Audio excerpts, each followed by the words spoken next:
Hi everyone, this is Holly from Hot Humble Pie. Welcome to my channel if you're new, and a big warm hello to my subscribers. I love you guys. Today I am bringing you a French farmhouse, which also can be incorporated into just normal farmhouse. And as always, I hope you enjoy the show. And if you haven't yet subscribed to my channel, I'd love it if you click that button.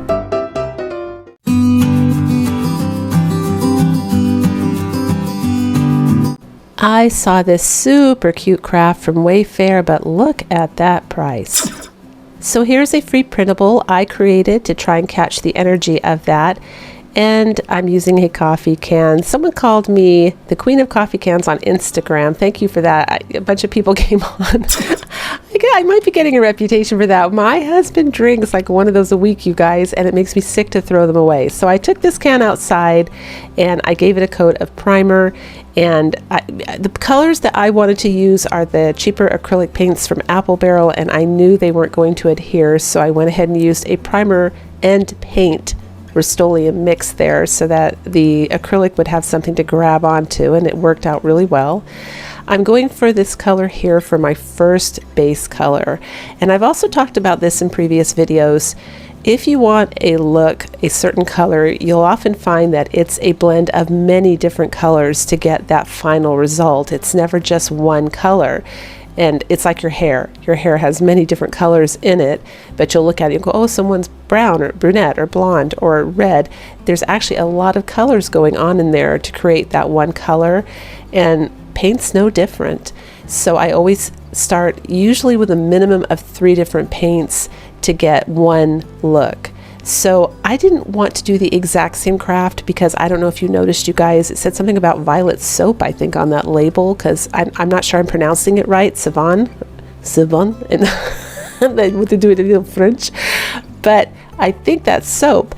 So I wanted mine to definitely say something about French lavender, because they're actually very famous in France for the beautiful lavender that they grow.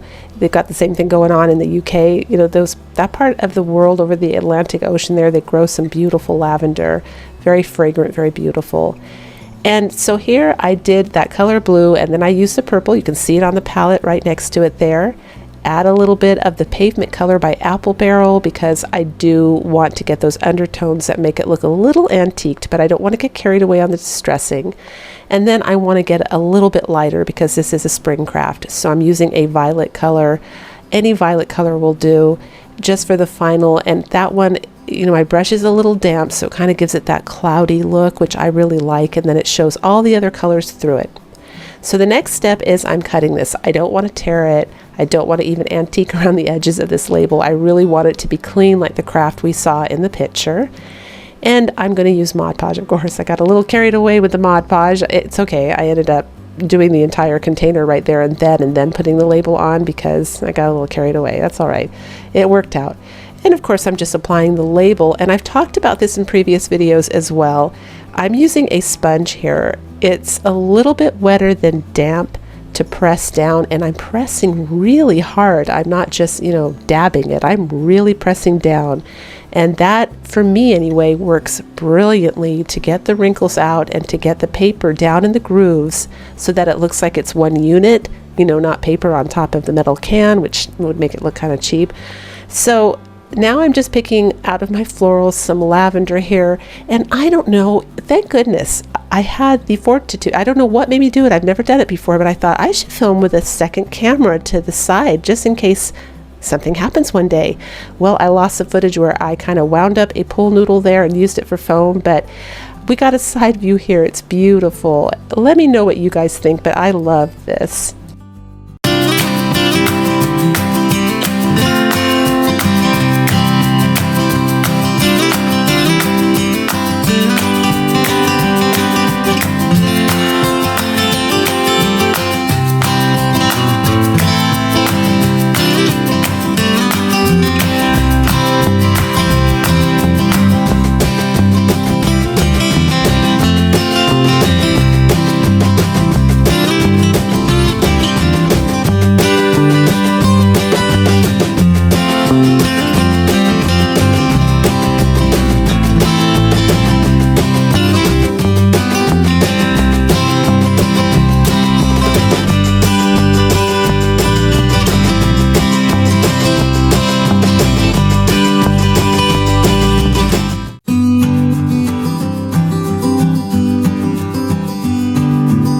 for this next craft, you're going to need an inkjet printer.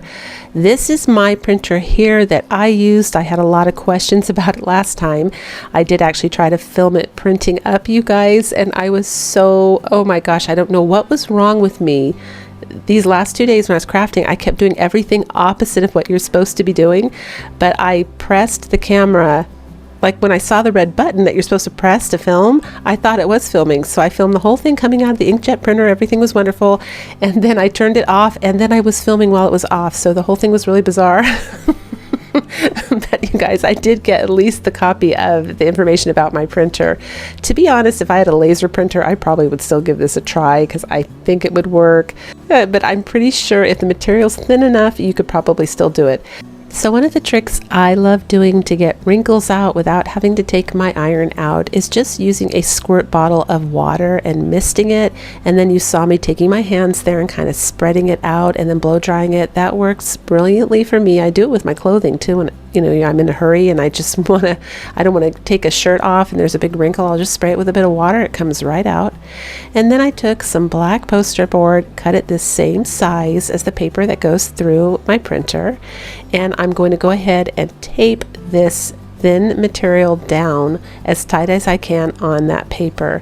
Now this material is the same thickness as probably a super thin pillowcase or a man's handkerchief. You could use, I think, if you have an inkjet printer. I don't know about other printers, but I think my printer and that line of printers could handle a pillowcase thickness just fine. The most important thing is that it's super firm on the poster board. Now, I don't mind when it comes out of the printer and has a little bit of ink smearing here and there because I have a rustic look and that looks more distressed, and it's fine if it looks a little dirty, I guess. If you wanted this to be a really clean look and modern look, you would want to find paper, and I'm pretty sure I've seen it sold before and I can't remember what it's called, but it's sticky on one side, so you can lay the cloth down on the sticky side and it won't move, because that's how that ink gets there, is the paper's kind of wiggling a little bit when it's going through. You could also try double-sided tape. That might work. I'm not sure. I can't vouch for it, but you certainly could try that. So now we're going to go ahead and run it through the printer, and this is what we end up with, you guys. But what I realized when I looked at it, I thought, wait a minute, that's too far to the right. What did you do, Holly? And I turned it around, and you can see on the left side there, see how I folded more material? It was thicker, and I didn't notice that. That was one of those weird upside down things I was doing this week. But you know what? Happy little mistakes, because it still came up so good. I was so pleased. I had another idea.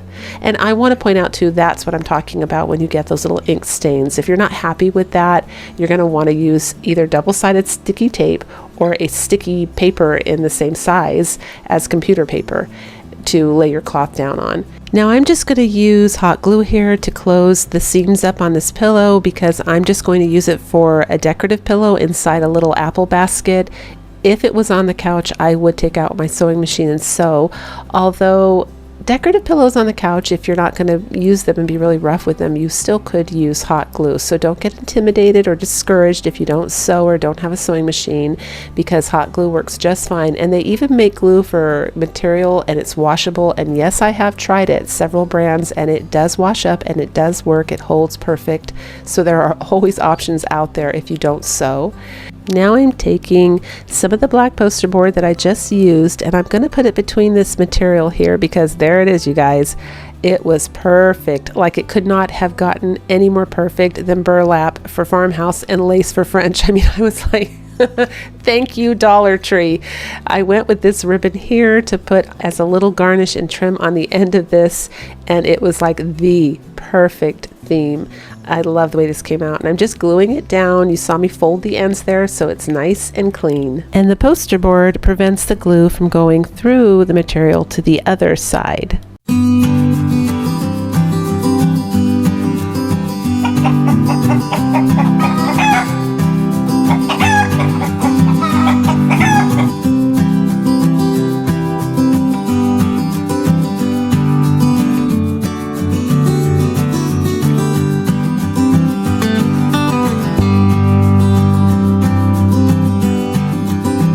You may have noticed I tend to tap where I've glued down. By tapping it really lightly, that kind of prevents the glue from coming through the material or through the ribbon and still holds it down. That's just a little trick I figured out. Otherwise, everything looks like it has tons of hot glue. And I just stuffed it with an old pillow, and this is it, you guys. I love this.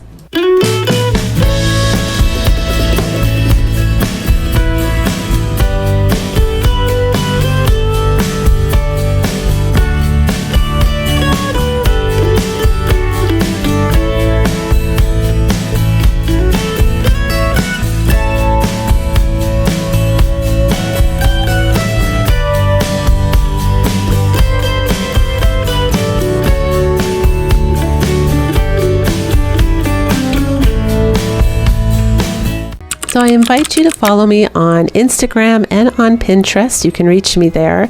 But I really want to talk about Pinterest real quick because I have a lot of new subscribers who may not be aware that I created a board for my subscribers' crafts. I absolutely love to see your crafts. Just like I love to craft, I love to appreciate what you guys do, especially if I've inspired you and you make something that I made or a version of it, or just something that I made inspired you to craft something else. I love to see it. And a lot of people ask me, how do I share my photo with you? So you go to Pinterest, you create an account, and you upload your photo as a pin.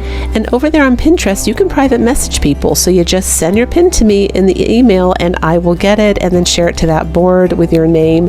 And we have some absolutely fabulous crafts. I mean, the page is huge now since I started. So I just wanted to create a place where we can also share your creativity with the world. And when I put it up on my Pinterest, it kind of helps get it out there so the whole world can enjoy your gift too. So make sure you send me your crafts, you guys. I love to see them. I am getting a lot of email now, so I'm kind of falling behind. I'm doing the best I can. If I don't get back to you right away, please don't get hurt or offended. I will get back to you as soon as I can.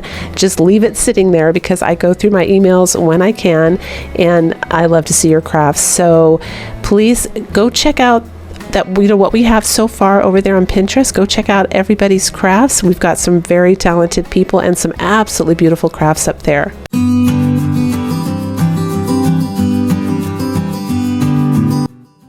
For this craft, you're going to need a picture frame of your choice. You can get one at the Dollar Tree. Some wooden beads or some Dollar Tree beads. This printable.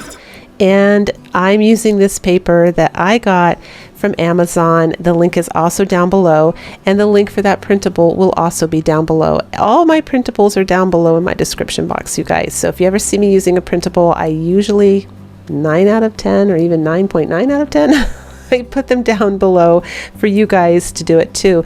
Even if I get a Cricut, which I might get one day because I've been seeing some convincing alternative uses for them, I still will create a printable that will be available for you guys so that you can recreate it as well. So here's the foam board I cut out. I'm just now painting it a cream color. I started off doing primer because again we have that slippery gold surface and I didn't want any of that gold peeking out, but I decided I wanted this to be a creamy color, and that is a color I made there with the apple barrel paint in antique white. It's kind of a yellow color. I put about 1 inch in that bottle. It's a salad dressing bottle, and filled the rest up with white paint, and it made a perfect cream color. Now I'm going to take 4 of those little wooden beads there, set them aside, and I'm using the Dollar Tree glue stick, which I'm really pleased with as well because you have zero wrinkling with it and it really holds everything down beautifully. And this is going to be inside with glass on top anyway, so it's going to be held down, but in previous videos, you guys are probably getting tired of hearing me say it, for those of you that watch me, but you get 8 for $1, and I just get so excited every time I think about that because it is such a good deal and they actually work. You know how you usually get cheap stuff and it doesn't work? These actually work really well. So I'm gluing these little legs on. I chose to leave them wood because of the darker paper that I chose. I thought it added a nice little tie-in for the look, and that's it. It is that simple.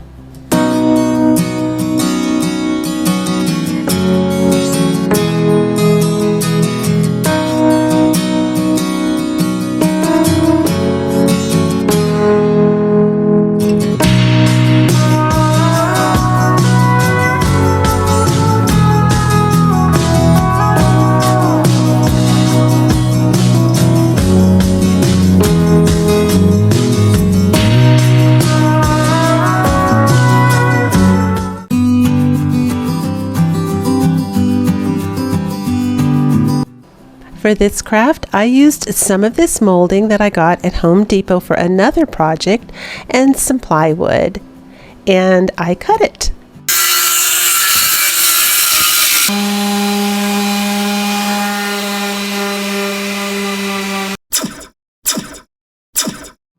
And these are the measurements I ended up with. Now, I'm using the paint sticks and I'm cutting them off just at the very top, right where they begin to curve. And that's going to be the little part that makes the washboard. I was going to use the cookie tray from the Dollar Tree, and you certainly could do that. They would make a great faux washboard look, especially because they're bumpy. I've seen washboards that actually look like that, and that would be fine. I was just in the mood for a fully wooden washboard because I already have one that has metal that is a real one. That was actually my mother's, or no, I'm sorry, her mother's. Way back when we somehow ended up with this awesome antique washboard. So I thought it would be a nice look, and in the future I might put a little shelf on the bottom to make it more functional. So you saw me take there a little bit of wood glue and hot glue, and you can see I'm not mixing the two. That's really important. If you do that, you'll deactivate the hot glue there and it won't stick. It'll cool down too quick and you'll end up with just this big blobby glue mess that isn't holding anything together. And I'm gluing everything together. Now I found for this part of the craft it was easier to go from the front like that, just like you see me doing there. I'm so glad I could film this because there's no way I would be able to explain that if I was on a radio show, I'll tell you.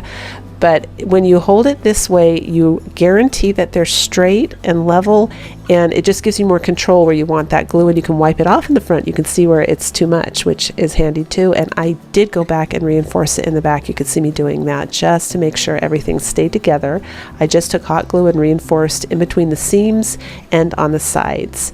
And now I'm taking some primer from Kills, and I'm just going to give it one coat of white paint. Now this is a water-based primer. I didn't get the other one, and I bought a gallon of it for one project. I think it was a furniture project, and I just have so much left. And you guys, it dries looking like chalk paint, you know, because its primer is really dry. I like that it's kind of transparent too, because it gives a very rustic, distressed look kind of naturally. It's not a real solid white, so it's perfect for craft projects. And I'm using it up, and I find it's really handy too when you want to put the cheaper acrylic paints on, because it gives a surface for those to stick on really nicely. So that works out well too. And here I'm taking a little bit of spackling and just filling that crack in. It was driving me nuts.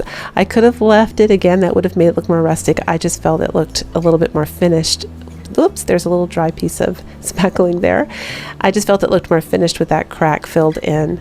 Now here's the printout that I created for this, and I was going to get it all ready to Mod Podge down, and I certainly don't mind Mod Podging. I did it with the first DIY. Sometimes it looks really good and it's totally appropriate, but for this, because I had gone to the trouble to cut all the wood and sand the wood, I thought, Holly, no, just take a few extra minutes. I think it took me 10 extra minutes to put some carbon paper down.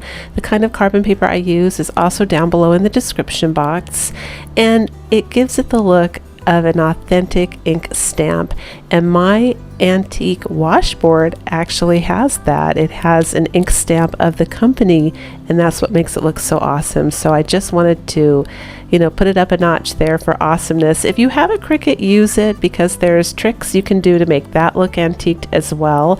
You can do reverse stencils, you can paint over the vinyl and dry brush it, but why not go for the real deal if you can? I love this.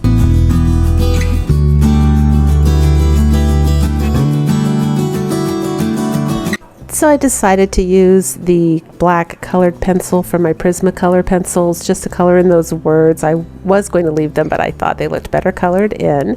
And again, I'm using the color Pavement by Apple Barrel to do the distressing on this because it is white. I didn't want to go in with black. I thought it might be a little too harsh. You can go in with black, but just go really light. Use your fingers or a sponge to spread it and make it softer.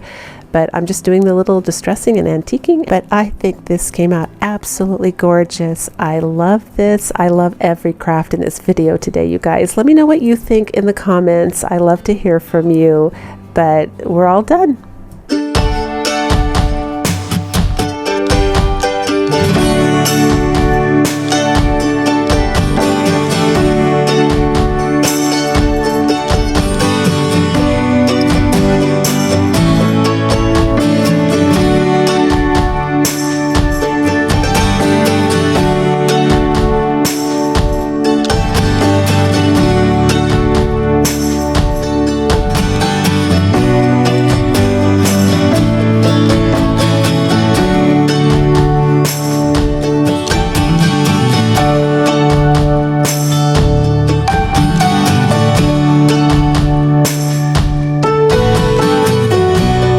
had so much fun making these crafts, and I hope you enjoyed the video today.